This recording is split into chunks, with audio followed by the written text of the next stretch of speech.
তো সবাই ছিল রুমের মধ্যে, আমি চলে গিয়েছিলাম ধারে। এই যে আমার বঞ্জিদারকে নিয়ে আমি ওখানে বসেছিলাম। আর ওই যে দূরে দেখতে পাচ্ছ নৌকোটাকে তুলছে বাবু, কিন্তু সবাই মাছ ধরে নিয়ে আসছে। এই যে বালির মধ্যে তুলে নিয়েছে।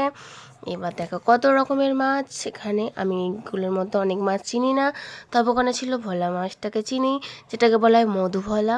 আরও অনেক কিছু ছিল, তার মধ্যে ছিল কাঁকড়া। কাঁকড়াটা কিন্তু হেভি মানে বড় ছিল, আর দেখতেও খুব সুন্দর লাগছিল। যেহেতু উল্টো দিকে ছিল, আমি বলছিলাম কিন্তু কাকুরা শুনতে পায়নি। আর অনেকগুলো কাঁকড়া ছিল, আর মাছও অনেক ধরনের ছিল। তারপরে আরও একটা নৌকো আসছিল, এটা ততক্ষণ ঝাড়া চলছিল। ঝড় মানে মাছটা মানে জালের মধ্যে তো আটকে ছিল, ওগুলো ঝাড়ার পর আরও একটা নৌকো এসেছিলো, তার মধ্যে এই যে শাটিং মাছ ছিল, আরও অনেক রকমের বরফের মাছ ছিল, যেগুলোর নাম আমি কিন্তু জানি না। তোমরা যদি কেউ জেনে থাকো সেটা কিন্তু কমেন্ট করে জানি। আর এখানকার দাদাগুলো বলছিল দেখলে হবে, মাছগুলো কিনতেও হবে।